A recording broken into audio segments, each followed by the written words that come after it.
Hello, it's Dr. Gary Burton coming to you from beautiful sunny Florida, and today we're going to talk about facial fillers. There are many different facial fillers here in the United States.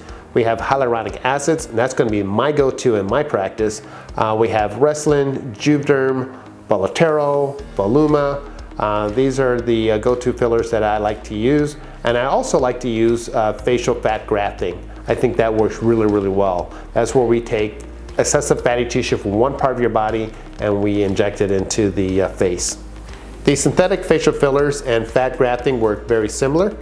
We put these products into the face to restore volume, to give the face a lift, and also to treat fine wrinkles and lines. I often prefer fatty tissue over the synthetic products because it is your natural tissue and it tends to last a lot longer and it can be considered permanent. Other synthetic fillers will typically last anywhere from 3 months to 18 months depending on the filler that we select. The benefits of using fat is that it is your natural body tissue and it tends to last a lot longer. The downside of using fat is that we have to harvest the fatty tissue from a different part of your body, which is a small surgical procedure. So it's two procedures in one. We have to first harvest the fatty tissue and then inject it into the face.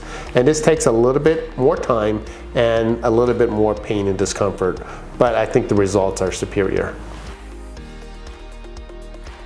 So with the synthetics, there is no harvest. The product comes pre-made and the procedure itself is simply the injection.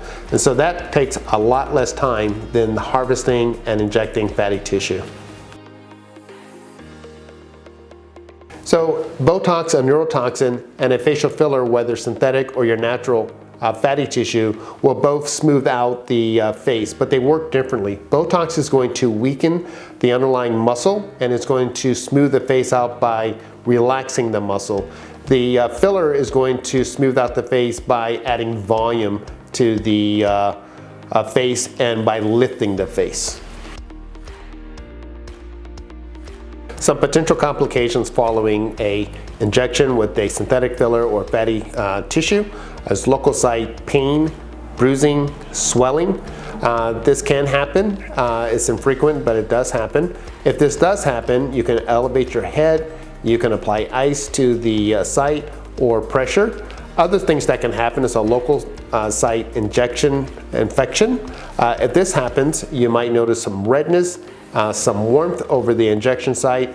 If this happens, please call your healthcare provider right away. Another potential complication of the injection, especially of the synthetic product, is a palpable lump underneath the injection site. If this happens, notify your healthcare provider right away, and it's often treated by massaging the area several times a day for a few days. So you're probably asking, what is best for you? A synthetic filler or fatty tissue transfer? Everybody's different. Everybody's goals are a little bit different as well. Come see me, we'll sit down, we'll talk about your concerns, we'll talk about your facial anatomy, and we'll go over the best option for you. So facial fillers, whether synthetic or your natural fatty tissue, is a great way to add volume to your face, your cheeks, your chin, your lips. It's also a great way to smooth out wrinkles and to improve your overall facial contour.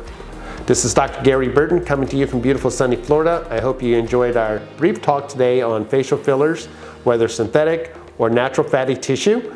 If you have any questions, leave a comment below. We'll see you on the next video.